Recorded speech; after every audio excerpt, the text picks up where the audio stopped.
ဒ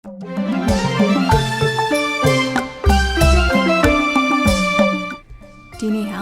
မြန်မာတက္ကရာ1389ခုနှစ်ကနေ1388ခုနှစ်ကိုကူပြောင်းတဲ့မြန်မာနှစ်ဆန်တရက်နေ့ပဲဖြစ်ပါတယ်။ဒီလိုမင်္ဂလာရှိတဲ့နှစ်ဆန်တရက်နေ့မှာ White Versus Channel ကနေနားဆင်သူတငယ်ချင်းတွေအတွက်နှစ်သက်ကိုစုံကောင်းတောင်းပေးကြပါတယ်။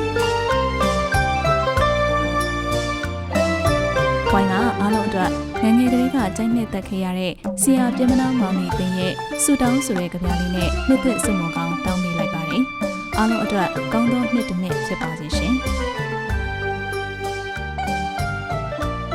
စပါးရွှေဝါဝဲပါစေ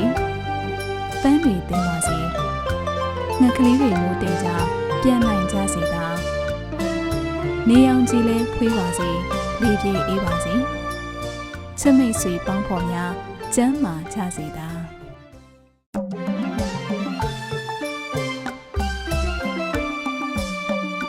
ဒီနေ့မြန်မာနှစ်ဆန်းတရက်နေ့ကနေစပြီးလာမယ့်နှစ်တစ်နှစ်လုံးမှာဘေးအန္တရာယ်တွေကင်းပါစေ။ယောဂဗျာတွေကင်းဝေးပါစေ။အကောင်းနဲ့အဆိုးရှင်လာတိုင်းအကောင်းနေတာအမြဲတာပါစေ။သွားခြင်းနဲ့လမ်းခရီးတွေအနှောက်အယှက်မရှိအမြန်ဆုံးရောက်နိုင်ကြပါစေ။စီယိုရီချိုးစီယိုမီလုံးစပါးတောင်လိုပုံဆိုတဲ့ဆွေးနွေးစကားအတိုင်းစံရည်စပါးပေါ်များကြွေဝပြီးမရှိစကားမကြားကြပါစေနဲ့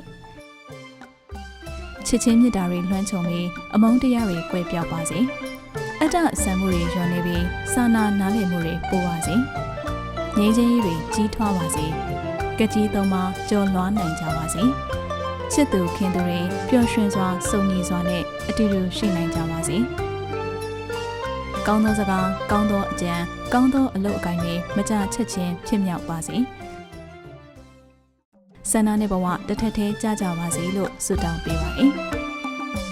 မြန်မာပြည်သူပြည်သားကမ္ဘာသူကမ္ဘာသားအားလုံးပျော်ရွှင်သားရပြီးချစ်ချင်းမြတ်တာတွေသာပြည့်ဝတဲ့ကမ္ဘာကြီးမှာဆက်လက်မိခိုနိုင်ကြပါစေရှင်